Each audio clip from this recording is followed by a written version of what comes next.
Anytime.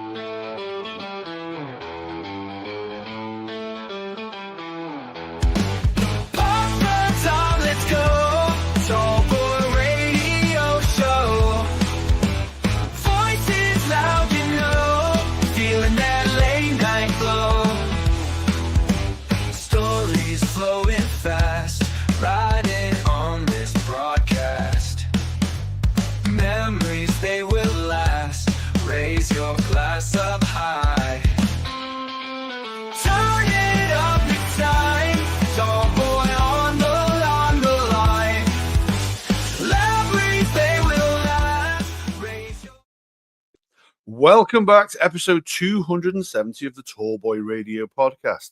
And tonight we have got another treat for you. We have got another guest talking about some of his books and his very, very interesting and illustrious career. But before we get to him, I'll talk to a man whose career is moderately less impressive. Gaz, how are you doing? Yeah, I'm good. Thanks, Beans. Evening all, evening the world. Really looking forward to this episode. It's great when we have guests on and first-time guests. It's I always enjoy chatting to them, talking and discussing sort of their life stories, what they've done, where they've been, and influences on them. So can't wait till we get into it, and let's see where we go. Indeed. So without further ado, Vernon, would you like to say hello and tell us first of all why you have so many fabulous letters there at the start of your name? Well, first of all, I'll say hello, but that was a delicious-looking glass of beer that was poured during the commercial. I like that. Yeah, we always have a beer. So, yeah, if you'd like to tell us a little bit about yourself and what it is that you're going to be talking to us about tonight, tell us a little bit about your career, because, like I say, you had quite a career within the NYPD, didn't you? I did. I was very fortunate. I decided to come into the NYPD many, many years ago. I didn't tell my family because they probably would have resented it. The only person who knew I was going to become a New York City cop was my girlfriend. And we kind of kept it a secret. I was in a Catholic college at the time. I was in my junior year. I'd gone to Mount St. Michael High School. My entire career as a little boy, I was an altar boy, a Boy Scout, a Bugle Corps, the VFW, a volunteer fireman, a lifeguard, a newspaper, you name it, I did it. But I noticed that most of the things I did as a kid required a uniform. So I was probably destined to serve in uniform somehow or another. And we kind of planned our life around my vocation to become a New York City police officer. And again, when I went to college back in the 60s, they didn't have criminal justice. So I took business. I thought it'd be a pretty good idea. And I was in my junior year, and the counselor, who was a Catholic brother, he wanted to know why I hadn't picked up the company I was going to do the practicum with that summer. I said, I already picked one, brother. He goes, well, what company? I said, the NYPD. He went ballistic. The NYPD? You're going to become a cop? You went to Iona College and become a cop? I said, yes, sir. I said, by the way, you see that collar you got around your neck? Is that your vocation? Well, my vocation is to become a New York City police officer, and that was it. I left in junior year, and ironically, the New York World's Fair was starting up. And so I got a position in the New York World's Fair. They were taking people who were on the list for the police department. The bottom line was like, hey, kid, if you don't screw this up, you might get the real job. But the interesting part of the New York World's Fair is that everything was a microcosm of the NYPD. All the bosses were former NYPD, retired or on terminal leave. All the procedures were the same. The only difference was instead of uniform force number such and such, it was WF force such and such. So it's kind of interesting, and I had a good time. It was a wonderful experience. We saw, according to it's called The Chief. It's a New York City newspaper. It comes out every other week. They followed the civil service tests, and my wife, my girlfriend at the time, now my wife was working in New York City, so she would pick up the paper, bring it home.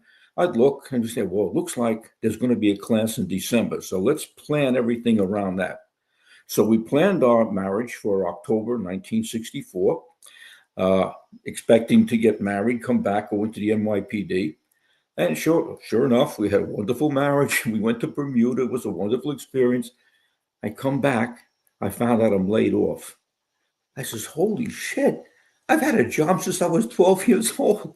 What am I going to do? My wife says, don't worry about it. I'm working, it's going to be another classes coming up. Well, I drove a cab. I unloaded trucks. I mean, you name it, I did it. I mean, I'll shovel poop. I have no dignity when it comes to work. Okay. Well, ironically, it turns out that it's Christmas season, and UPS, which is United Parcel Service in the States, Yeah. Are looking for volunteers and package deliverers for the holiday season. So I said, okay, I'll do that. That sounds good. You have to shape up at 6 o'clock in the morning, and you have to be in Tuckahoe, New York, was where the barn was. And you wait there to see, wait to get picked, like you're like a slave. Okay, am I next? So nobody picked me for 3 days. So 3 days, I'm up there 6 o'clock. Third day, I get there 5:45.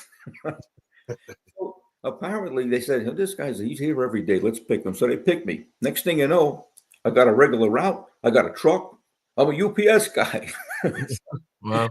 I'm delivering packages, and I wouldn't come back to the barn. That's what they call the place where the trucks were. I wouldn't come back to the barn till every package was delivered. Sometimes I wasn't back until midnight, and I had to be back the next morning at 6 a.m. Well, at the end of the season, they laid everybody off, but they held 5 people. I was one of the 5. Nice. I'm going to be in the union, and they find out I have 3 years of college.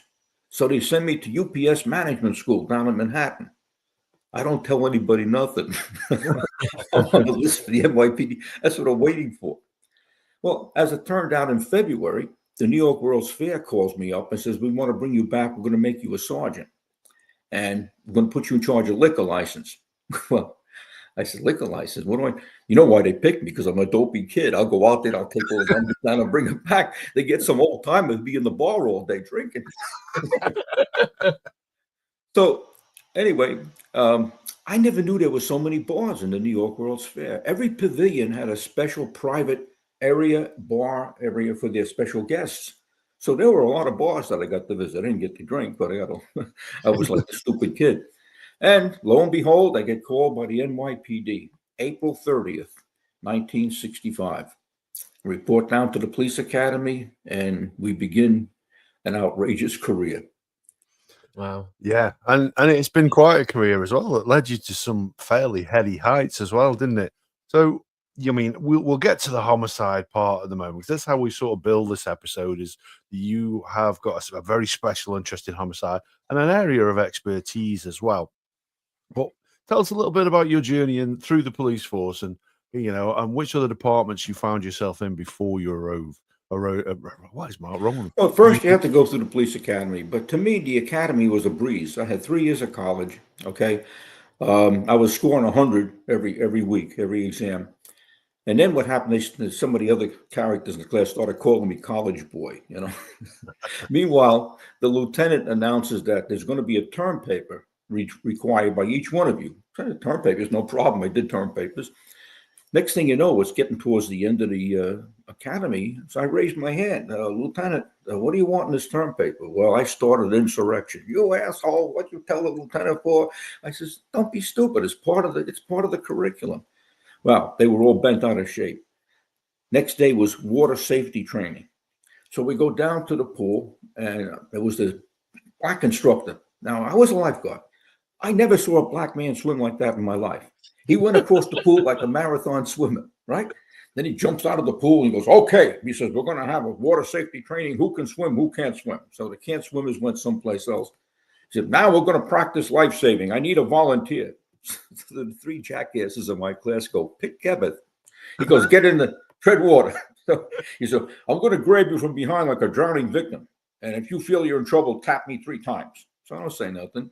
He grabs me. I go into immediate lifeguard, put my neck into my chest, bring him back under the water, twist him around, have my neck. I bring him. He's tapping me like crazy. We get to the top of the beach. He goes, where'd you learn that? I was a lifeguard, sir. Good. Then you're my assistant. I says, good. Then let's pick those 3 jackasses that volunteered. I made sure every one of them got a mouthful of water. Anyway, I put in my request for the tactical patrol force. Those were the Green Berets of the police department. You had to be 6 foot tall to get in there. Obviously, I'm not. But my marks, my physical training, I was all around as the top of the class. They assigned me to TPF, and that was a blessing because that was the beginning of my career. The Tactical Patrol Force, the non-corruptibles, 24/7 cop work. Okay, no 88 cases, no traffic control, no bullshit. We actually did police work. And then when we got out of the academy, we went for more training, building, rappelling, sniper rifles, riot control. It was really a gun-ho outfit. And we hit the streets. And the Tactical Patrol Force was used in the, what do you call, the high impact state precincts, the place where there's a lot of crime. So I'm a ghetto cop. We're in the ghetto all the time. And that's where the arrests are. That's where the bad guys are. And what would happen is every summer, there'd be a riot. There'd be a riot, whatever riot was. We used to call it the Summer Olympics. Come the summer, there was a riot in the Bronx, Brooklyn, Manhattan. So what would happen, we would be on patrol with a big box radio, and all of a sudden a signal would come over, beep, beep, beep, and we'd respond to a street corner. And this big black, green, and white bus would pull up.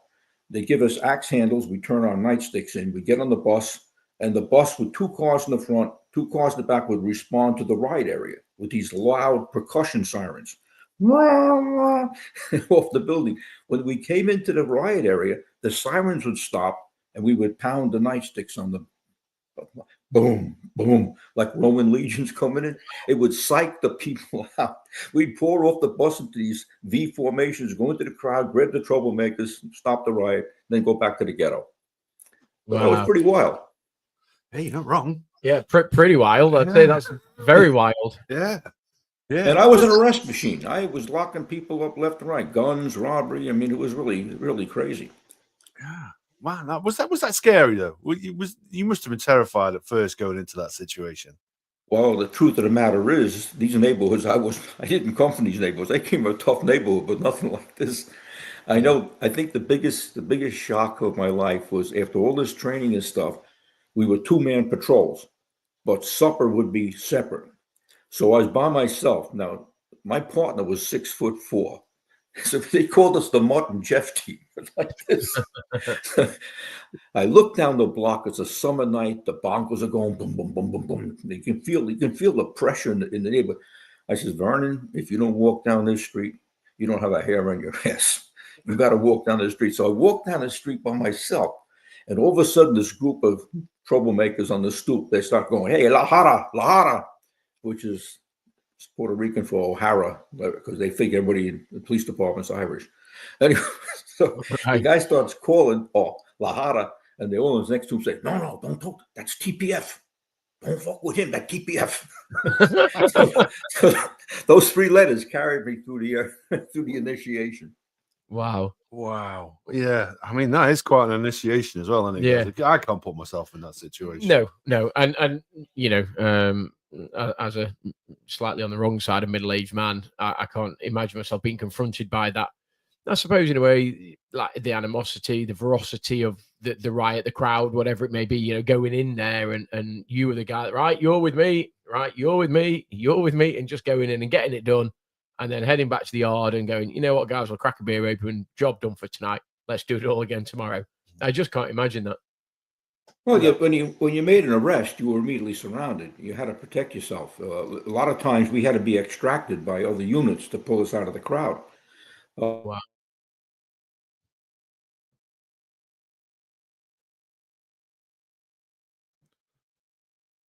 I don't know what happened just there. I think this flashed out. No, we just had a slight. We were good what we did, but we learned early on. You had to be very careful with these buildings because the buildings were set up as booby traps. So although on the outside they appeared to be abandoned buildings, within the buildings were either crazy people who weren't institutionalized or criminals or drug dealers with pit bulls. Now, what they would do in these buildings, the ones that were abandoned, they would cinder block up the front and they make a hole in it. And they would sell the drugs through the holes because the cops couldn't get into the building. Yeah. But if we came around the back, we could get in. But then you had to watch out because there's no lights. You can't see where you're going. And what they would do in a lot of these buildings, they would take out one of the levels. When you go up the stairs, you come to a level, you go up. And what they do is say the 3rd floor. The level would be removed. Now, you can't see that at night and then darken the building. So if you chase them into the building, as you're running up the stairs, they know to jump on the balustrade to pull themselves to the other staircase. If you don't know that, you're going down. And Right. down below are all kinds of spikes and things. So it was pretty intense. It's like guerrilla warfare, you know. Gee. But also, you never walked in the street. You walked close to the building because there was airmail coming off, bricks, bottles, and things. Oh, yeah. So it was a constant battle, but I got good at it. I was very good. Well, you must have get good at it because you're still here to tell the tale. So Yeah. you know that's a good thing. Well, you know, the whole thing with the tactical patrol force, we were not subject to that, what was at the time systemic corruption. Local Right. cops were on the take and this and that. We didn't have an ounce of that. In fact, that was the unit to be in because I never, this is really a great idea. If you work hard, you get promoted. You ever hear such a good thing? That was the only unit in the police department that was legitimate because I had an arrest record. You couldn't believe I was getting all kinds of commendations and things. I was involved in shootings. And within 3 years of my entering the police department, I came into the detective bureau, which was my idea. I wanted to become a gold shield detective. And of course, you come in as a white shield, and then you have to work to become a gold shield. But that experience, you can't put a dollar sign on it. It's unbelievable. So just one question I had about that. Then you say that you were the only you were the only unit that was effectively clean and everybody else was corrupt and stuff. Was that something that you realized quite quickly? Was that whispers of internal affairs being involved, or was that just sort of word of mouth? How did you get to that understanding? Well, I was never exposed to it because I was a TPF cop, but I knew about it from talking to other cops. And I was like, Right. listen, we let this guy go, we let that guy go. We don't let anybody go. The funny thing was when we came into the precincts, the honest cops would tell us, listen, we're not allowed to hit that place.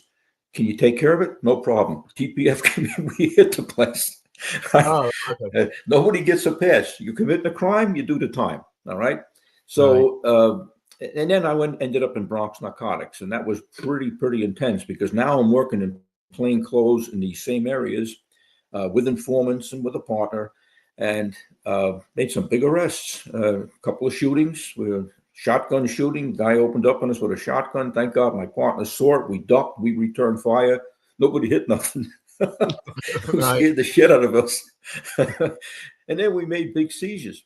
So I was doing very good. And then one of the arrests we made, because when you in narcotics, you're trying to work your way up to the top people.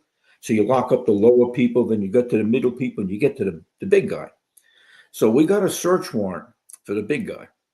And previous to me getting him, the guy was his lieutenant. He had all this whole block area was under his management. I was trying to figure out how to get into the apartment when I came up with this great idea because I'd been a volunteer fireman. So I went to the local firehouse and I got a rope and I attached the rope to the standpipe on the roof and the fire escape. And on the signal, my guys in the front would hit the apartment. I'd come through the window on a rope. Yeah, I know. I was young and crazy. So I come through the window on a rope, and they're hitting the door. They got so crazy, they were throwing drugs and money out the window. The people in the street were grabbing them. So I says, well, that was pretty neat. I'll never do that again. Scared the shit out of myself. But the reputation that me and my partner gained was funny. It was like Batman and Robin. So when we finally came to the big guy, and this took months of work, we get a search warrant and we're trying to figure out how to get into his apartment. We don't know how to get in because it's really secured. All of a sudden, who comes walking out the door but the bad guy? He's more surprised to see us than I'm surprised to see him. We grab him, bring him back into the apartment. And the bad part of the story is that there was supposed to be 3 kilos of heroin delivered. And we were early. That's why he was coming out to see where the delivery was. So we didn't get it. When I get into his house, and we have him under control, he's cuffed. I look at his windows, they're all boarded up. I said, you son of a bitch. You were waiting for me, weren't you? He had a smile on his face. I said, you bastard. Anyway, he had about an ounce of drugs and paraphernalia. We locked him up, and then he turns around and says, listen, why don't you just tell the judge you didn't find anything? I'll give you $1,000. I said, wow, $1,000. I can't do nothing here because you got to come back to the station house. I got to fill out the paper. I call up my captain. I tell him, listen, this guy wants to bribe me. Somebody comes down. They watch him through the one-way mirror. He gives me 500, and he has somebody from Harlem coming up with another 500. Well, the guy delivers the money. He doesn't know nothing about it. He thought it was bail money, he says. Yeah, I don't believe it. Anyway, as he gives me the money, I said, okay, you're under arrest for bribery of a New York City detective. You son of a bitch. He goes ballistic to 3 guys to pull him down, right? I'm going to get you. I'm going to kill you. Yeah, okay, all right. I don't think nothing about it.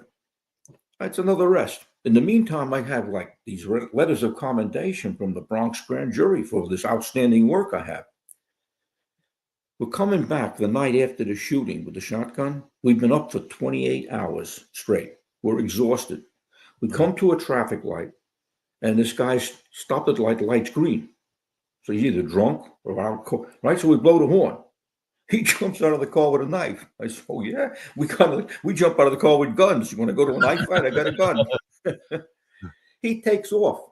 I said, let the son of a bitch go. I'm tired. The hell with him, Go back to my command. I tell the captain what happened the night before. I tell him about this silly son of a bitch. Next thing you know, I get a call from the precinct. The guy that pulled the knife, he's in there with a representative, okay, an attorney and a Black Panther witness. They want to make charges. I said, oh, yeah, hold on. He's under arrest for menacing. I'll be right there. So I came back, I lock him up, and now the fun begins. He puts a civilian complaint in. There's a big shot attorney who's a politician. I said, okay, I didn't do anything wrong. You get called down to the civilian complaint review board. This really bastard captain, real son of a bitch, an old-time Irish bastard. He wants a pound of flesh, right? So he's questioning me and my partner, and we didn't do anything. He told him the story. I don't believe you. The witness says, I don't care what the witness says. The witness is a Black Panther. You know where they start, right? He goes, listen, kid, you have a chance to help yourself. Tell me the truth, and you'll be okay. I start laughing at him. You kidding me, Captain? That's what I do to criminals. He goes ballistic. He goes nuts. I go back to my commander. My captain tells me, do not submit to any more interviews. This guy's out to get you. Yeah. And I didn't know how bad it was until I went to court on something else. And a district attorney I knew says, hey, Vernon, you're in trouble. The Civilian Complaint Review Board, they're filing charges of assault against you and your partner. I said, what are you talking about? He said, you willing to talk to me without an attorney? I said, absolutely. I didn't do anything wrong. So I told him the story. He goes, boy, that's not what they're saying. Wow. So anyway, it's pretty intense. Yeah. Wow. Yeah, you're not wrong. You're not wrong. So just on that, it boils down to this. I had to testify before the grand jury and waive immunity. You talk about a scary situation. I could be indicted. All right. Yeah. But I didn't do anything wrong. The grand jury comes back with a no true bill. In other words, these cops didn't do anything wrong, and the charge is going to be going forward. Before I got back to my command, there was a telephone message transferring me to Harlem. I got an out-of-borough transfer as punishment because that captain still wanted a pound of flesh. No way. Gee whiz.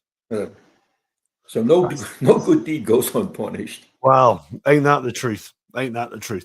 So just want to ask you a question then, based a little bit on that story. So you had the guy. I mean, first of all, the firearms to us in the UK is a little bit alien. So you got a guy like he's opening fire on you with a shotgun. I mean, A, that must be terrifying, and B, how many makes a big noise? I tell you that. It's a hell of a noise. Oh yeah, they are noisy things. Yeah, there's a lot of farmland around us. We do hear them go off from time to time, and they are noisy. So in terms of that, how often did you encounter something like that, and how often did you have to draw your gun, and did you ever have to discharge it, other than that occasion? We fired back. First of all, I was deaf when the shotgun went off. I saw a shadow. I fired. My partner fired, and we didn't hit him. He ran into the next room. He grabbed another gun, and we ended up jumping on top of him. Wow. It was first of all, you don't enter an apartment without the gun in your hand. All right, that's a given. I mean, my job's to go home to my family. That's my job. Yeah. But in that bribery case, I got to tell you something about that bribery case. About About 6 or 8 months later, they had all these commissions in New York, the NAP Commission, the SIC Commission. Next, I got a subpoena to appear, me and my partner, to appear before the State Investigation Commission. I said, what the hell is, I called my partner, did you do anything? No, I didn't do anything. What the hell's going on? We go down to the Civilian Complaint Review Board. They're questioning the bribery. They want to know why we made a bribery arrest. This is because the guy tried to pervert the system. Well, don't people offer you money all the time? I said, yeah, but they're sick. They're drug addicts. This guy tried to pervert the system. Yeah. I don't think much about it until I find out in 1969, the only bribery arrest made in the narcotics division was by Dopey and his partner. Wow, no way. Wow. No. Wow.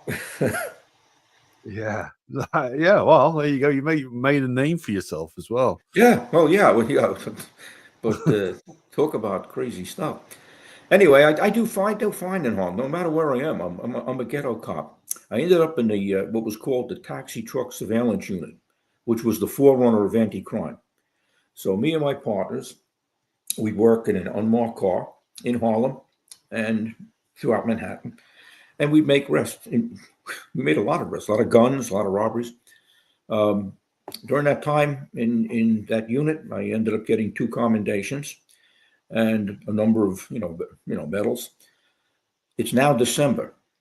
Now, I had taken the sergeant's test, and don't forget now, I'm a pretty smart guy, I study. I'm number 69 on the list. I'm supposed to get promoted. It's December. We just had our 3rd child. I could use the extra money. This is exciting. People are patting me on the back. Congratulations, Vernon, you're going to be a sergeant. The teletype comes up. My name's not on it.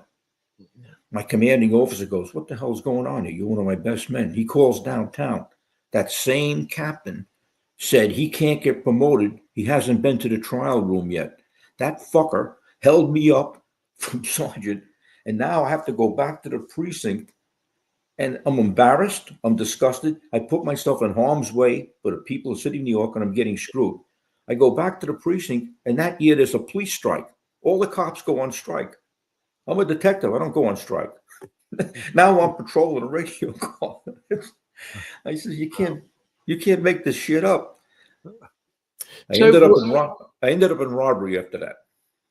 Just one question, just then, when you said that, the captain was a tough old son of a bitch sort of thing and sort of held you back, was that quite a regular thing then, where people would hold vendettas and they would hold, they would either put, like, I don't know, like a black flag against somebody's name, or they would hold them back from promotions and that sort of stuff? Yeah. Was that quite a regular thing?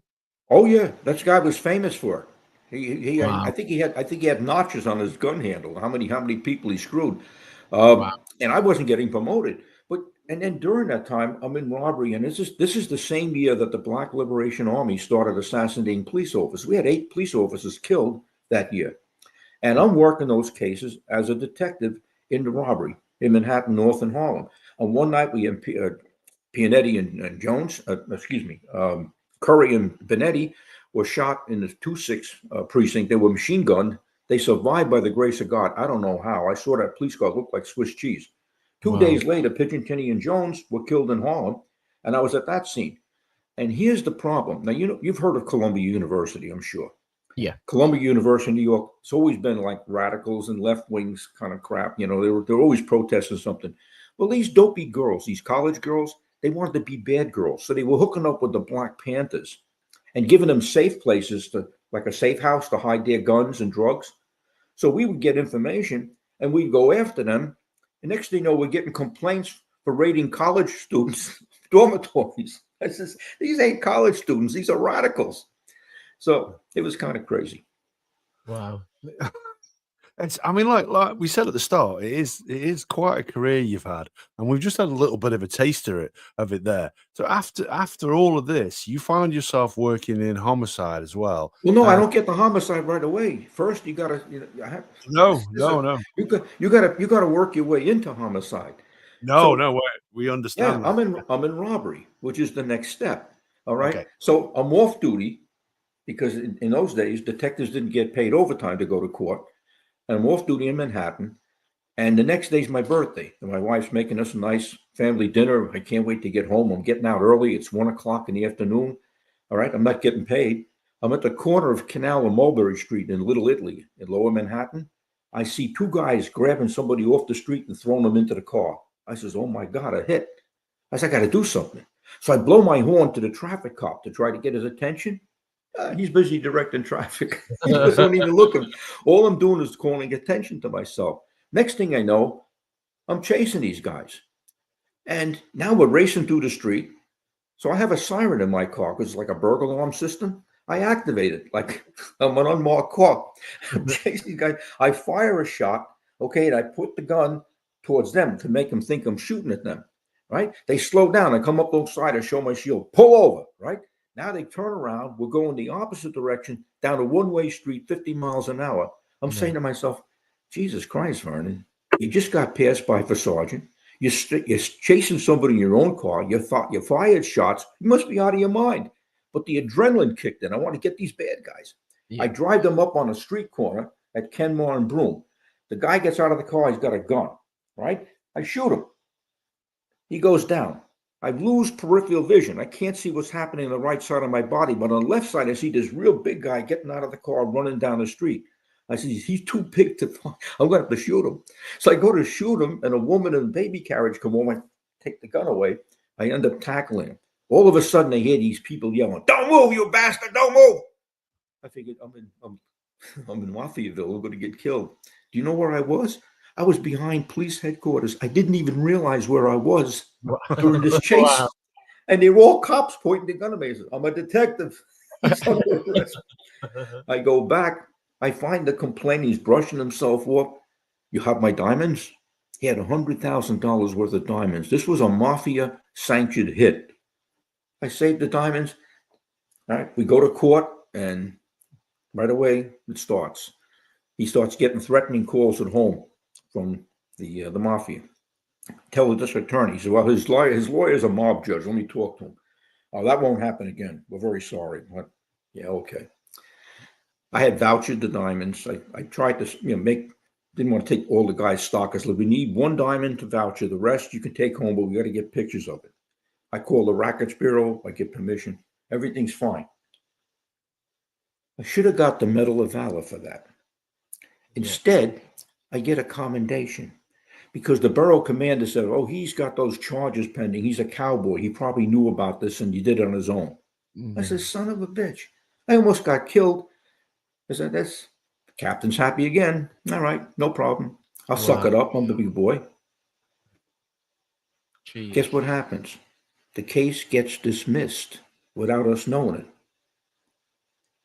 A corrupt judge threw the case without informing me or the complainant to come to court. Guess who's under investigation? Me, by the Rackets Bureau. They think I had something to do with it. So, slow down. These are my notes. We haven't been called. This is the complainant. Uh-oh, you're right. That's a mob judge. Oh, so they re-indict him. Okay. I get a nice letter. Oh, Vernon Geberth's a good guy.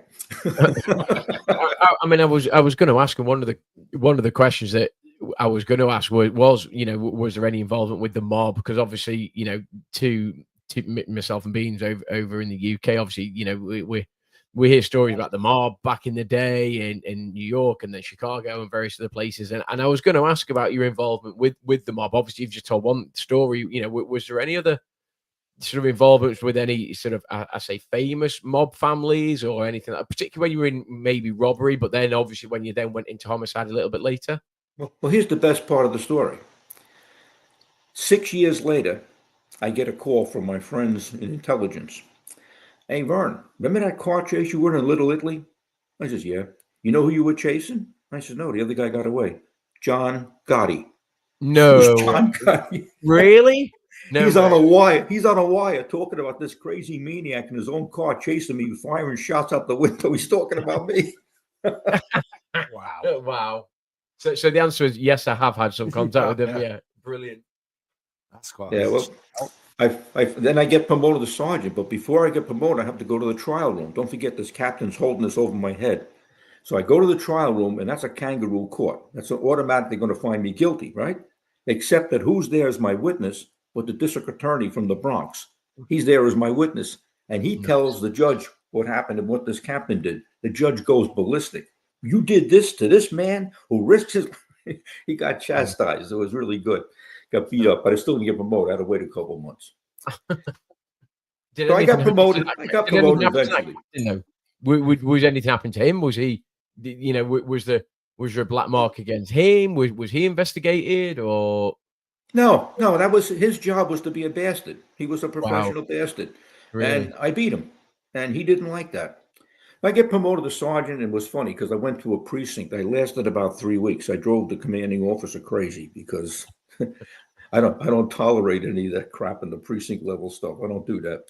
And I go back to TPF as a sergeant, and it was great. Now I'm a sergeant in TPF. I got teams of detectives, and I'm gung ho. I'll make an arrest. I'm changing drivers during the night. 2 or 3 drivers arrest. You got arrested.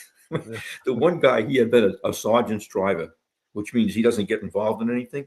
By the time I finished, he had 2 commendations, 3 meritorious, and excellent police duty. He says, Sergeant Geberth's going to get me killed. But that's how I got back into investigations. I was selected, and we're going to get to homicide. I was selected for this very heavy-duty mafia case involving all 5 crime families in New York. And it was a 2-year investigation. We had 29 wiretaps, 3 electronic bugs, and it was really an intense investigation. But it was almost like getting a degree in mafioso, because when you listen to these bugs, these guys tell war stories, and they're telling war stories of what they did. It was recorded. And so when it came time to round them up, we rounded up 86 top level mafia figures, and of course, I couldn't study for lieutenant because I was too busy doing police work, right? So, but I got detective sergeant out of it, and that's lieutenant's money. So now I'm a detective sergeant, and we had a couple more major cases. And you don't want to hear about all the major cases, but let me tell you something. Very effective in stopping drugs and going after people. And then I went to Harlem. And then from Harlem, I was kind of stuck. I couldn't get out. They wouldn't let me out because I was their top detective sergeant. During that time, they assigned a new lieutenant to the unit. Now, I don't know if you guys watch American movies. You know Clint Eastwood? Yeah. Okay. Clint Eastwood had a movie called Heartbreak Hotel. All right. And it was during the 80s. All right. And anyway, the people that he had to deal with, there was a major Malcolm Powers. He was a real anal asshole. Well, that was my lieutenant. And I'm Gunnery Sergeant Tommy Highway. Wow. This guy made my life miserable, and he didn't know what he was doing. And I had to keep going over his head to get permission from downtown. And we locked up a major mafia guy. But I want to make a long story short. During that case, a mafia person tried to bribe me and 2 detectives with $2,500 to get the counterfeit money off the table. Now, I've been talking to him in mob talk. So I'm doing the negotiations along with the 2 detectives, unbeknownst to the lieutenant. So now I have to get wired up, all right, to continue the conversation. So I leave the building. I leave the location where the arrest is, get wired up. I come back, and this dildo lieutenant says to me, "What are you doing?" He says, "We have a bribery." "There will be no bribery unless I participate." I said, "Oh my God. I just cut this jackass out because he's a jackass." He cuts the 2 detectives out. We go into the room. I says, "Just don't say nothing." All right. We get into the room, and everything's going fine. I got the $2,500. Out of the clear blue sky, this dildo lieutenant says, "Gentlemen, what kind of nefarious deal are we talking about?" The 2 mob guys look at me. I said, "Shut up, you freaking asshole, you goddamn fool. What are you doing?" He was so taken aback that I talked to him like that. I tell you, it was horrible working with a person like that. But here's the bottom line. Because he was a headquarters eunuch, he knew something about a bribery review board, and you get brownie points if you make a bribery. I've been locking people up my entire life. I didn't know anything about a bribery review board, but he wanted to put himself into it. So he disappears, and he's back in the headquarters. We have a lot of work. We got stolen trucks. We got property. We got counterfeit money. We got all kinds of stuff we got to do. I come back. He goes, "Where were you, Sergeant?" I said, I'm doing police work, you stupid bastard. He goes, I want you to sign this report. I said, what's that report? A report to the Bribery Review Board. I said, what's that? Well, when you make a bribery arrest, you get to call and you get to ask for an assignment. I said, okay, but where's the two detectives' names? Were they present for the bribery, Sergeant? I said, no, you cut them out, you bastard. Right? So I said, this is the kind of guy he is. So 3 months later, I get called down to the Internal Affairs Division to see this inspector. And he goes, congratulations, Sergeant. I see you made a bribery. I says, Inspector, that report is bogus. What? Yeah. You know what you're saying? I said, know exactly what I'm saying. I said, Lieutenant, cut 2 detectives out of that bribery. I've been making briberies my whole life. I said, those 2 detectives should be down here. What's their names? Now the lieutenant gets called down. He comes back. He's red in the face. What did you tell the inspector, Sergeant? I told him the freaking truth. And don't fuck with me because I'll call him up and tell him you're giving me a hard time.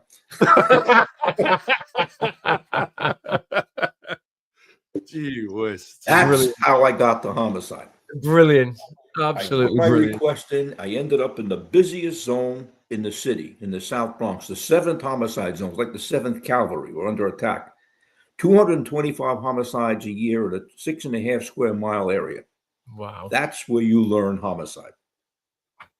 Yeah. Now that 225 year in such a small area is intense.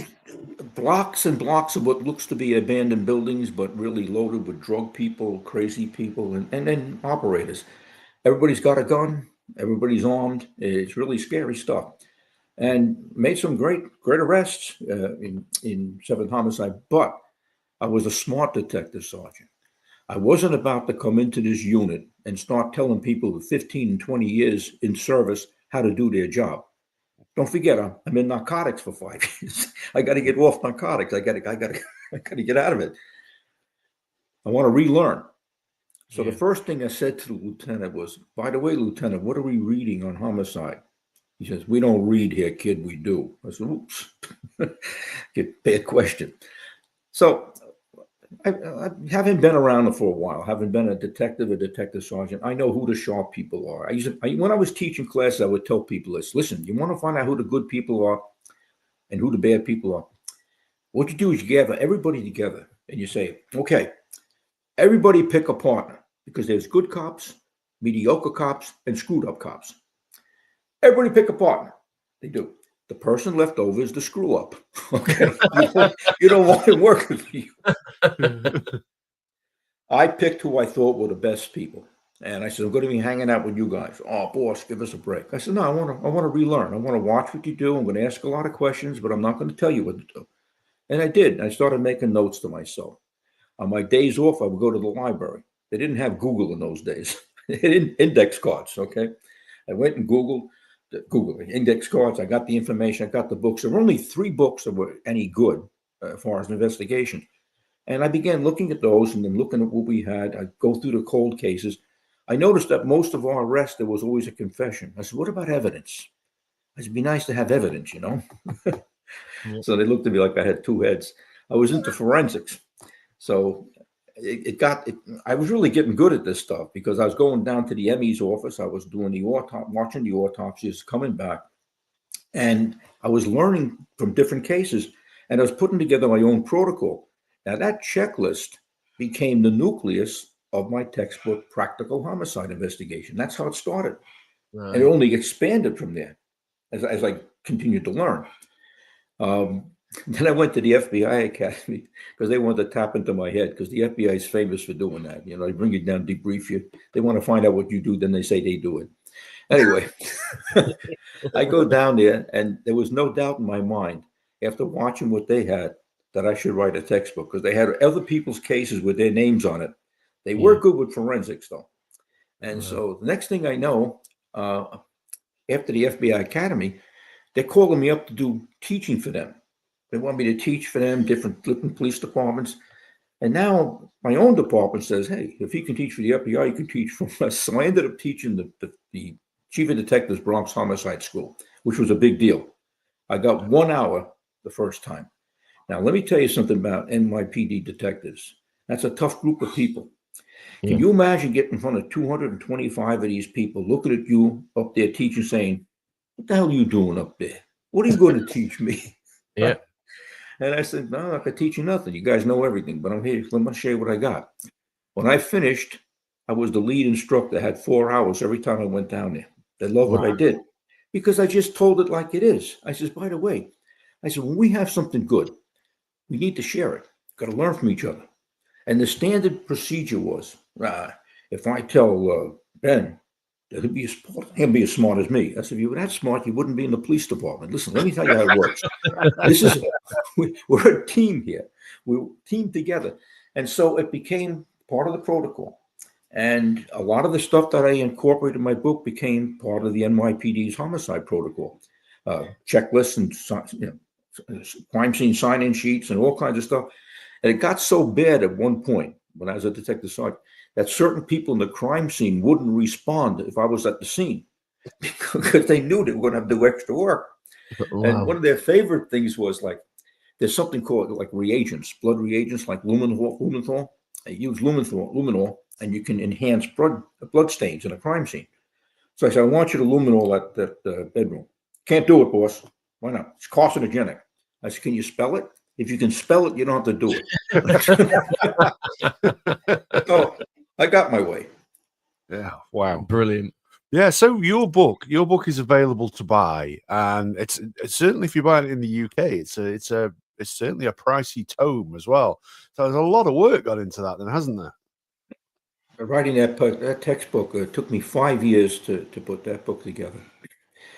And every time a big case came in, I had to drop everything and pay attention to the case. Yeah. And my wife, I tell you, I married a saint. My girlfriend is my wife. We've been married 60 years. We just celebrate our 60th wedding anniversary. Okay. Congratulations. Congratulations. She always has my six, and I kind of clear everything with her. And when I have to talk to somebody, I talk to my wife. I don't trust anybody else. Me and her, she did that book. You know the expression cut and paste? Yeah.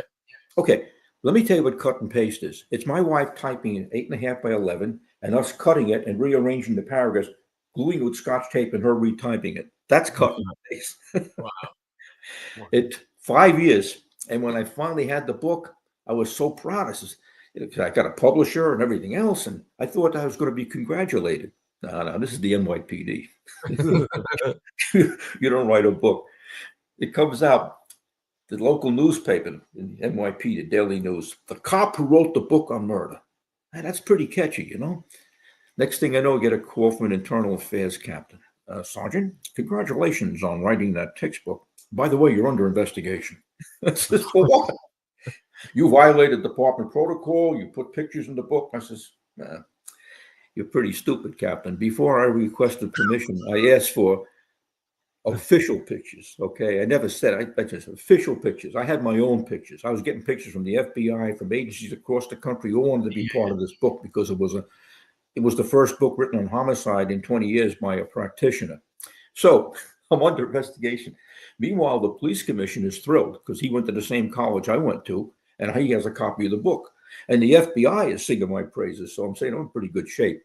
So I find out from somebody in the police headquarters that this eunuch captain was ordering crime scene photographs from every homicide that I went to. I went to between 600 and 800 homicides in the 4 years I was there. He's trying to compare the pictures to the pictures of the book. They should have charged him for the processing the film. Yeah. He calls me up really frustrated. When, Sergeant, what's the difference between official and unofficial? I read chapter 6, you frickin' moron. Chapter 6 was on photographs. He couldn't touch me, and I knew it. I beat him. Yeah, brilliant. So one of our viewers, Andrew, wants to know what's the title of the book? Well, the textbook is Practical Homicide Investigation. My legacy book is this one, The Godfather of Homicide, which is my life story. And like I say, that's much cheaper than the Practical Homicide book. The Practical Homicide book is 1,229 pages, and it has every kind of death investigation you could think of. Because in my career, once I retired, I taught across the United States and Canada, and I had European representatives in my classes in certain state facilities. And I got access to materials that nobody got access to because they knew that I could be trusted. I wasn't going to write a book about their case. I wasn't going to take their credit. I always give credit where credit was due. And throughout my textbook, the first 14 pages are acknowledgments of other people and other agencies. Yeah. Because that's how, hey, listen, that's how you learn, but that's how you get better because you expose yourself to different types of cases and different locations. Later on in my career, I mean, when I left the police department, I could tailor my presentation to the south area of the country, the west coast of the country, the Midwest, because I had cases that they could relate to. Yeah. Wow. What it was 24/7 would be. I made my wife nuts, but I was learning. That's the nature of the beast, I think, is it? Tell me I'm wrong, but in terms of the police work there, it is 24/7, isn't it? It's something that you have to be passionate about, or you simply cannot do it. I mean, for yourself, obviously, writing the textbooks, which is used now, as I understand, for homicide investigations. You know, you were passionate about it, weren't you? And it doesn't work, I guess, if you weren't. Of all the cases that you've worked, is there any that have really stuck with you over the years? Well, I don't want to sound arrogant, but I have over 8,000 cases in my life, all right, from the police department and thereafter, plus research, consulting on.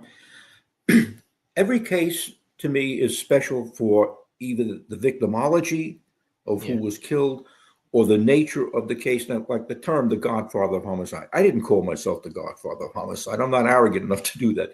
The news media in the United States dubbed me the Godfather because every time there was a major serial murder case, I was involved behind the scenes with the authorities. But I didn't say that. I didn't say I was involved. They just talked about the case. I always made sure I gave credit to the investigators that were doing the case. So when it came time when the case broke, say a case like BTK, I'm sure you heard of him in England, the Brown Torture Kill. I have everything he ever wrote, all the pictures he took, all the crime scene pictures. And what I did, because after he was caught, a lot of alleged experts, oh, yes, I knew who BTK was. They started writing books about BTK. I said, you're full of shit. What I did is I took the material, wrote it up for a chapter in my sex-related homicide book, gave the chapter to the authorities in Wichita, Kansas, the Wichita Police Department and Kansas Bureau of Investigation. I said, review this and tell me if it's correct. It's gospel, Vernon. I said, okay, this is the way it's going in the book. And that's why my books are so successful, because it's like talking to the investigator who had the case. It's so important for the truth, because later on, when a big case breaks, everybody knows everything. Well, you didn't know it during the investigation. Where the hell were you when we were looking for the suspect?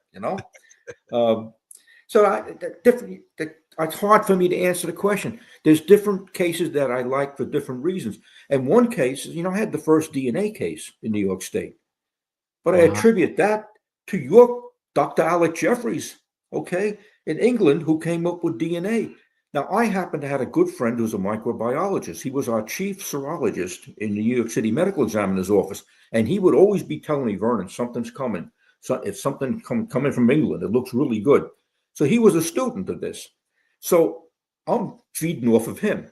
Now, if you look at what we had in homicide back when I was in this, a detective sergeant, for instance, all right, we had the blood types, ABO, gave you 1 in 3 in the population. In the early 1980s, they came up with PGM subtypes, which gave you 1 in 10 in the population. Right. Along comes DNA, it gives you 1 in 80 million in the population. That's like somebody in a tricycle or somebody in a rocket ship. So as luck would have it, I get a lust murder in 1987, February 5th. I'll never forget it. What a slaughter. This young Puerto Rican girl, she was 8 months pregnant, Vilma Ponce, and her little 2-year-old daughter, Natasha, are slaughtered in the family apartment. It was a bloodbath. You can, as you reconstruct the scene, you can see where the little 2-year-old ran to the bathroom to get away, and she stabbed into the floor. And mom is viciously stabbed, a sexual assault, but the killer stabs her through the womb into the fetus, 3 penetrating wounds of the fetus. In my mind, that's a triple homicide. But the heathen that ran the DA's office, he didn't see it that way. Well, I'm trying to reconstruct, and I'm looking this, and I'll tell you who the main suspect was. Her husband. There was no forced entry. He had a prior arrest for beating her up. He was a drug abuser. He was the perfect patsy. Yeah. but he didn't do it. Oh, A wow. single drop of blood outside the door. I said, this guy cut himself. I can tell by this guy had to cut himself. 61 stab wounds, he cut himself. We pick up the husband, not a drop of blood on him. He's got an alibi. The alibi 4:30, he was cleaning a building. The clock was pulled at 4:30. Well, at first we're thinking maybe he staged the scene, he pulled the clock. I'm thinking like a devious person, like maybe he did this. No way. We got a witness. We clear him. Now, part of the investigative process is elimination of suspects. We had a witness that saw somebody coming out the side of the building. The husband saw somebody coming out the side of the building, described him as blood covered, but he didn't recognize him. Well, the next day we go back, and sure enough, there's a guy walking up in the hallway. He's an assistant to the assistant superintendent. He matches the description, except his hair is different. He's got a different color cap. In the crime scene, we found green fibers and hairs. All right. So he's brought in, he's asked to come into the station house to give a statement. And he comes along and he gives a statement. While they're talking to him, they notice on his wrist, there's blood-caked watch. This pig never took a shower. Wow. So the detectives, could we have your watch? Well, I need a watch for work. But don't call me, have a drawer full of ones. Here's a watch for you. I said, this is a DNA case. We're going to send this material to Life Coach Corporation, not the FBI lab, because they're not going to help us, and not our lab. And at this point in my career, when you read The Godfather, you'll see that I was ready to exit because you can't fight the high command. Let me tell you something. You can't fight up. You can fight down. I'm fighting up all the time. You can say you were fucked off. You can say you were fucked off with it. That's fine. That's okay. Anyway, I know that I'm not going to be here much longer. Yeah. I authorized $5,000 worth of DNA testing, fully realizing when Bill comes in, I won't be there.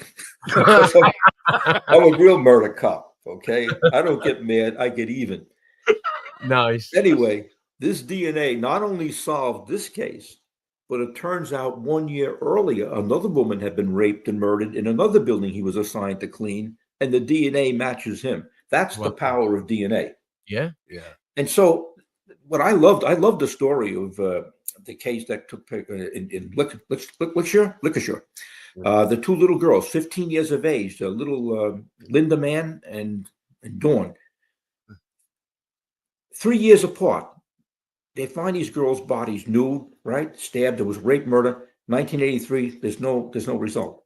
But they have biological evidence. In 1986, in Lickishire, with the second girl, Dawn, I think her name was, she's killed. At this point, Scotland Yard realizes we have a serial killer.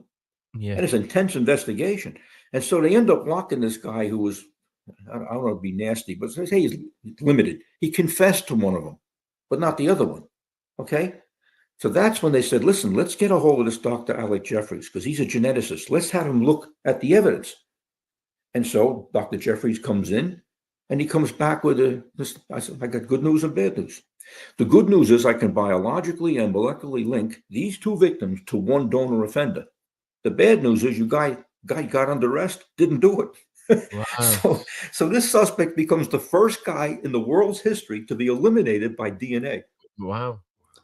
And of course, the bad guy, they're going to have everybody in town. They're going to give blood samples. And there's a good book called The Blooding by Joseph Wombat. It's a very good story about that.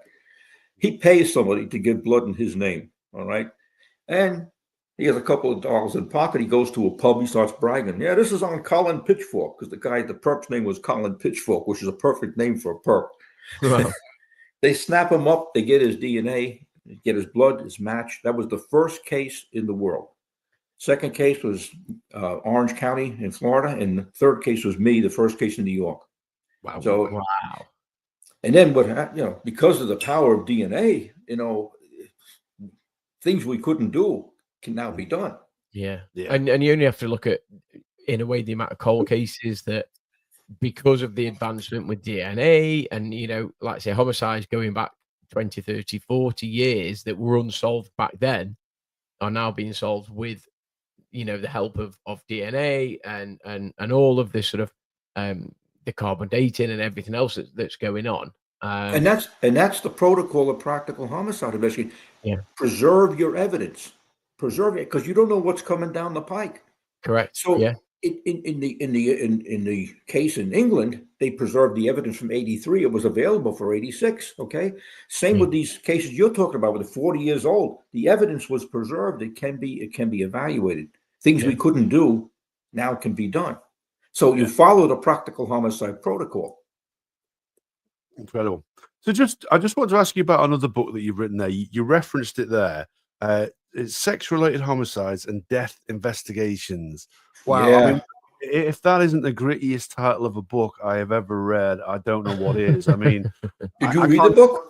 I've not read the book, no, and I don't really want to read the book, if I'm honest with you. The pictures will scare the hell out of you. No, I don't know. I don't know. But yeah, do you want to tell us a little bit about that one? I mean, gee whiz. Well, I mean, every time I did a revision, unlike college professors who change one paragraph and make the kids buy the book the next semester, I don't do that. I taught college for 1 year, but I couldn't maintain the schedule because I had too many homicides. But the books they gave me to teach were so bad. They were like academic books. Academics are not practitioners. Okay, I'm somewhat of an academic. I have 2 master's degrees, okay, but I never let higher education corrupt my morals or my common sense. So basically, every time I did a revision, I would completely revise the book with the newest forms of evidence collection, forensics, and new cases. All right. While I was doing a revision 1 year, I became aware of an increase, a drastic increase in sex-related incidents. And what do we attribute that to? Probably the internet. Okay, we've always had perverts. It's just that they weren't stimulated because they didn't have the visual stimulation like we get today. So what happened is I says, this is too big for the practical homicide. I have to do my own book. So the first edition of Sex-Related Homicide, I used the materials that I had from my studies of the people I had to study under. And it was really interesting because this gal, I like this woman, Dr. Judith Reisman. She was an expert in sex-related events. When the book came out, she calls me up and she goes, Vernon, what have you done? What do you mean, doctor? What do you do? You quoted perverts in your book. You have a fantastic book, but you quoted perverts. I said, well, that's the literature I had to read when I was doing my master's degree. She goes, listen to me. I want you to redo that book. I'll give you the proper. So I was so embarrassed. I redid the book. The 2010 version of Sex-Related Homicide is the correct version. Wow. So that was really, really interesting. But, that's the kind of relationship I have with people in the field. Just some of the stuff that you must have seen, whether you're witnessing crime scenes or when you're looking at the literature, you're looking at the photographs afterwards. I mean, how do you go about processing that? And we've had a couple of New York cops on the podcast before, and gee whiz, you know what I mean? I can't get my head around how you can function as a human being after witnessing what you're witnessing. How do you compartmentalize that? You can't unsee it. All right. That's the problem. Yeah. I try to clinicize everything. Okay. And in some respects, that'll help you somewhat to get through, because you're not looking at a body of your mother, your sister, your girlfriend, right? You're looking at a piece of forensic evidence. The soul has left the body. Hopefully the soul's going to heaven. Hopefully there's an afterlife that's worthwhile. But clinicizing it helps. And then also talking it out with other people. Mm-hmm. Now, my poor wife, she's heard me talk about stuff. I don't want to. She got a good background. She's a social worker, so she can help me deal with it. We kind of grew together. We went back to school. I went back to school. She went back to school. The bottom line is you need to have an outlet. But my outlet, and I know some people don't want to hear about, my outlet is my belief in God. I'm a God-fearing person. I distribute these things whenever I taught across the world. Remember, we work for God. I distribute 90,000 of these things. They're all over the country and the world. As a former altar boy, as a former Catholic, I believe in a higher authority. I believe that we need to know that we have to report to somebody how we behave. Okay, we need a higher authority. people left to their own desires, and they will screw up. I'm in the people business. People screw up. You need to know that you have to be subservient to a higher order of things. I go to church every Sunday. I go to church on holidays. I pray a lot, and I pray for my profession. I pray for the office that are in the profession. I got 2 grandkids in this business. Ask me, I pray extra. Okay, and they're in the South Bronx. So I'm deeply concerned. And we're a traditional family. My oldest grandson carries the same gold shield that his grandfather and his father carried, because my son followed in my footsteps. He was a detective. My other son was in the state police, because I don't believe that 2 brothers should be in the same job. It's the dynamics of the job. And if you have a father like me, forget about it, because there's always going to be comparisons. Yeah, I know. And knowing how some of these people, the sins of the father, it's alive and well in the NYPD. The older guy could handle it. The second guy, he's more emotional. Stay with this, but he became an investigator with the state police. And now I got 2 grandkids in it. But that's my solution. I have this oath of practical homicide investigation, talks about thou shalt not kill. Okay. And the power and how we are charged by God to bring justice to the surviving family. Okay. And we can't bring their loved one back. We want to get them closure. And the best thing you can do is do a good job and not screw it up, and be effective. And just as we're talking, a case just came into my mind. And that's the problem. I got so much. I hope I never get a head injury, because there's a lot of shit up here. I'm just thinking of a case where I got called at home. This young 15-year-old boy, he's I think it's spring break. He's got his brother's radio, and he's walking past this park in the North Bronx. And they see some campfires. They thought maybe their friends were in there. So like typical kids, they go in. It's not their friends. It's the badasses from South Yonkers. There's a city above the Bronx. Next thing you know, they grab the kid's radio. They throw it in the fire. They start beating up the other kid. And the savage that's in there takes a knife and plunges into the chest of this 15-year-old boy. The last words out of his mouth were, "I have to get my brother's radio back." No. The other kid runs into the street. There's a police car coming by. Everybody in the woods, everybody disappears. I come down there, got the crime scene under control. We got the kid, the witness, we're talking to him. I said, "Listen, this came out of Yonkers. Let's get a hold of the Yonkers cops." So I put in a request for the sector that covers the south of Yonkers to meet me at the scene. I tell them, "Listen, these are your people, okay? Let's round up all your badasses, all right? Because they're responsible for this." And sure enough, we got the badasses. It turns out half the kids didn't know what happened. They just knew that something bad happened. Let's get out of here. But we got the stabber. What happened during that case? We got him rounded up. We're going to bring him into the Bronx now, the offender.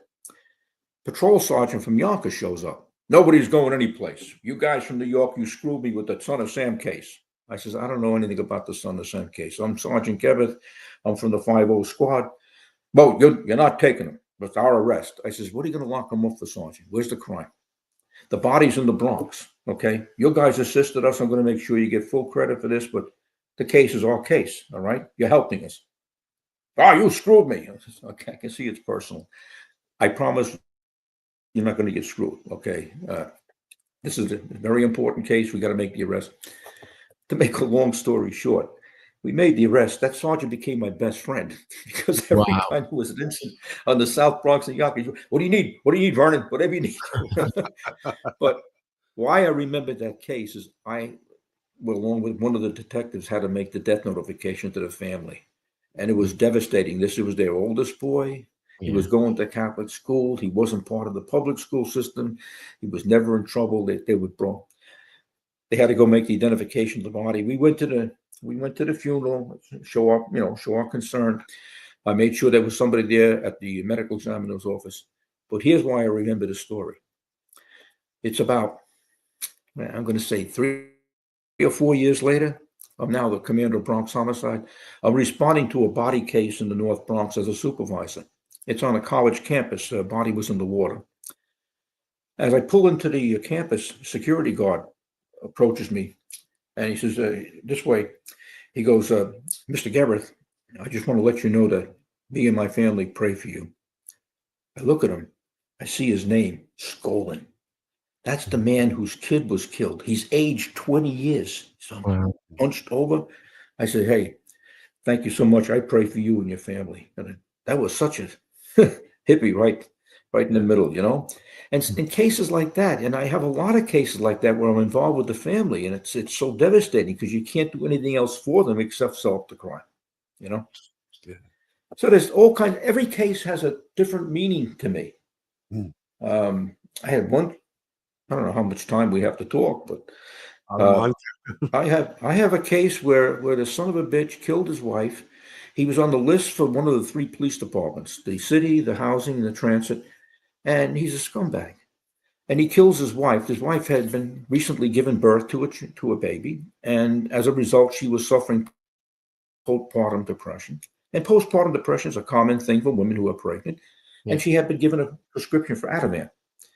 Well, he calls it in. He doesn't call it in. He has his brother call it in as a suicide. The wife's in the tub. She committed suicide. And he's not there. He was out looking for a job or something. That's his story. Anyway, when I took over this local squad, the first thing I did, to wet the whistle, first thing I did was tell them, listen, you're no longer 3 teams. You're 1 team.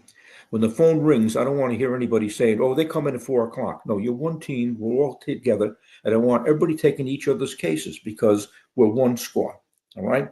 None of this what you were doing before. And I want a detective at every unattended death scene because I don't want to get a call from the medical examiner's office. By the way, the body you sent down, that's a homicide. We can't go back and redo that. I want a homicide every scene. So the people that were smart said, that's a good idea, Sarge, right? And the homicide guys I brought with me. Because what happened is when they broke up the homicide division, I got my own squad because I was a homicide sergeant. So I have the 5-0 squad. I have 15 detectives and I have a second in command. On paper, it looks good, but my second in command used to be in command and he's not happy.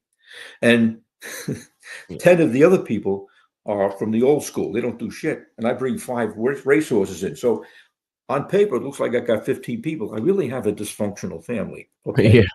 And the funny part about it, my chief said, listen, Vern, do you want to get rid of the Bob who was there? I said, no, I know him from the police academy. There should be no problem. What a mistake I made. This guy did not want me there. And he was working against me, but that's okay.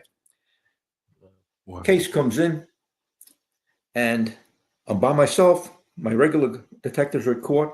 And who I got working, but I got this recalcitrant detective working who's a pain in the ass. He got 25 years on the job. He'd retired, but he can't figure out where he can hang out and do nothing. He still get paid. So the call comes in from a patrol sergeant. He got 25 years on the job. He's another pain in the ass, right? The 2 of them are best buddies. We got a suicide, Bill. You coming out? Nah, I'm going to have to come out because we got this new pain in the ass. He's talking about me. I says, yeah, I'm the new pain in the ass. He doesn't know me. He says, I'm like a Roman candle. It takes a while to light me up, but if I get lit up, all those balls are going to get out. So watch out. So anyway, I says, what's going on? Oh, some freaking broad drowned herself in the tub. I says, a woman drowned herself in the tub? I better go with you. No, it's all bullshit, boss. I said, yeah, I'm going with you for sure now. I get to the scene. The ambulance wants to take the body. It's a Spanish household. Everybody is loud. There's a lot of grief and screaming. The patrol sergeant is standing with his thumb up his ass. Okay. Everybody else is running around. There's no crime scene. It's pandemonium. I'm going, hey, slow down. Where's the body? In the bathroom. Good. I don't want anybody in the bathroom. Tell us something. Detective. Interview the husband. Want to get his story. I already interviewed him, says the sergeant. I said, yeah, I want to interview him again. So he has a very complex story, how he left the house at such and such a time, and the train was late, and by the time he came back, bullshit story. Yeah. I said, let me take a look at the body. So I go into the bathroom, and I fold the girl's eyelids back, and I see evidence of petechial hemorrhage. Now, petechial hemorrhage is evidence of a throttling or strangulation. It's a forensic observation. So I say to the patrol sergeant, listen, Sergeant, we got a homicide here. Clear the scene. Who the hell are you, Quincy? Quincy used to be a program about a medical examiner. Yeah. I says, no, I'm a detective sergeant and you're a sergeant. Now find out who lives here. Okay, that's your job. And I want to hear the story. So I tell the detective, bring him in as a witness. I can't do that. He just lost his wife. I says, listen, stupid. He's a suspect, but you're bringing him in as a witness. All right. I want him out of the scene. I says, I want to get somebody. I says, where is everybody? We find out a 4-year-old's been whisked away to one of the apartments. The 8-year-old's in school across the street. So I get a female relative from her side of the family to accompany me to the school because I cannot go into a school, a public school in New York, and conduct investigations. All right. All these left-wing people. So what am I going to do? Well, I'm going to go there because a terrible tragedy has ensued, Principal. I like words like ensued. All right. And we have to see if this little girl's traumatized. So we get the little 8-year-old to come to his office, and I'm talking to her, and her Aunt Lucy says, "Oh, this policeman wants to speak to you. And how old are you? I'm 8 years old. When were you born? Can you tell me everything that happened from the time you got up this morning till the time you went to school?" Well, I had breakfast. My sister was watching Roadrunner cartoons or Tom and Jerry or something, and I had breakfast, and Mommy had breakfast. What did Mommy eat? Because I want to see if there's anything in Mommy's stomach, right? And then what time did you go to school? 8:30. Well, that's a problem because the husband was not there at 8:30, according to him. He had left the house at 8:15. So as soon as this woman hears that, she goes, "I knew that son of a bitch has something to do with this." I said, "Lady, do you believe in God?" She goes, "Yes, I'm working for him." Okay, keep quiet. We got to get the kid out of the school. The principal comes in. "What's going on in my office? Are you conducting a No. The aunt's going to sign for the little girl. Everything's fine. Don't worry about nothing, Mr. Principal." I walk outside. Thank God I had put a call for other homicide detectives to respond, one of whom's Hispanic. I said, "We got to move quick. I can't let her go back because she'll tell the family." We go to the apartment where the 4-year-old is, and the 4-year-old in Spanish tells the following story. "Poppy grabbed Mommy by the neck. Poppy took Mommy and pushed Mommy in the bathtub. Poppy was holding Mommy in the water. The 4-year-old saw Daddy kill Mommy. What a disgrace." Yeah. Go Wow. back to the apartment, and who's there but Benny the perp? The detective let him go back, and he's charging everybody up. People are excited at homicide. So I said, "Oh, Benny, you have to go in and sign some papers." "I don't have to sign shit. I know my rights." I said, "Your rights?" I turned my back to him. I don't know what he's talking about, his rights, but he's a witness. I'm sure you people have to make arrangements for the funeral. He's got to come back and sign some papers. Next thing you know, all the people he invited in to be his insulation or pushing him out the door with us. "Go ahead, Benny, go with the nice detectives." So when we get him into the precinct, I'm so pissed off at this point. I'm really disgusted. I said, "Listen, you son of a bitch, you lousy bastard. You killed your wife. You're no good. You're a scumbag. But you want to know something? At 1:00 this afternoon, your 4-year-old daughter is going to testify in the grand jury."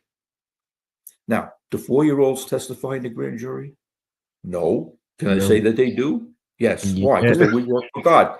But also, Frazier versus Cup, 1969 Supreme Court decision, trickery, deceit, or welcome. All right. He reluctantly gives it up, but it's not as good as what the 4-year-old told us. And he went to jail for murder. Wow. So that case stands out because that type of evidence, the particular hemorrhage, has shown up in so many different stories, in novels, in books, on television, on crime shows. And even when I was teaching, people had this happen to them and they were able to put it back together again. So that stands out. Wow. But like I say, there's so many cases. I don't know which way to go. Like if you had the book in front of you, you say, "Oh, tell me about this one," because I have different chapters for different cases because they're unique. Oh, yeah. Remember the movie Hannibal? Yeah. Yeah. By Thomas Harris? Yeah. Okay. Yeah. You know who Mason Verger is? My Case from the Bronx. Right. Yep. Apparently, Mr. Harris was down at the FBI Academy where they have my book, and he saw this unique case that I had.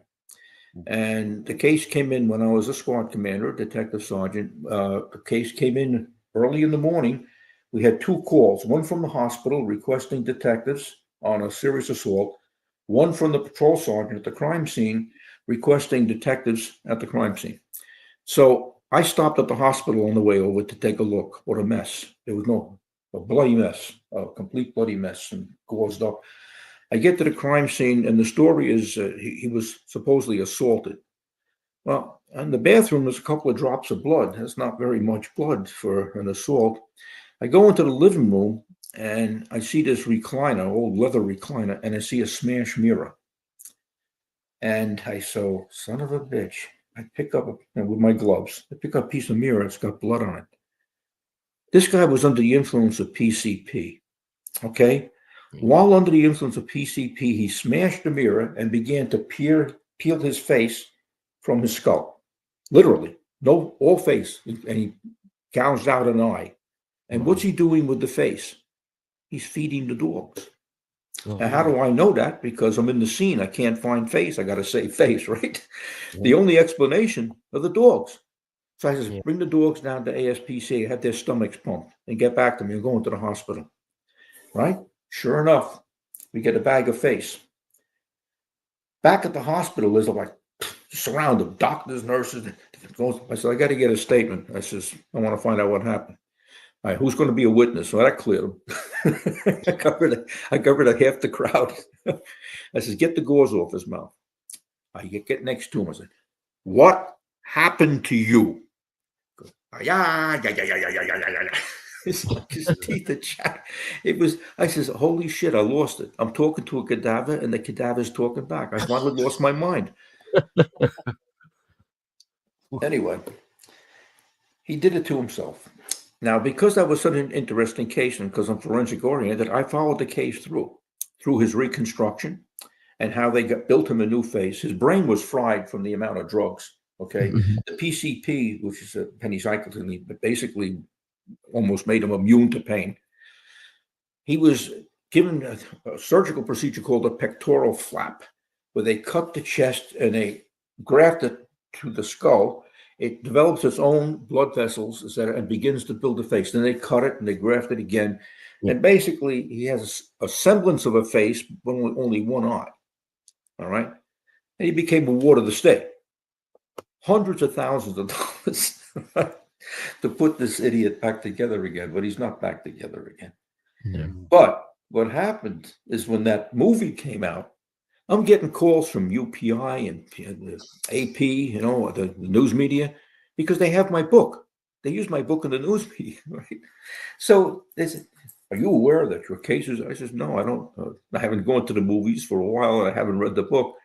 Sure as shit, it's the whole case in there. So I write a nasty note to Thomas Harris. I said, by the way, I got a couple of degrees, and I was trained to cite your sources. How come you took my case and you didn't cite where it came from?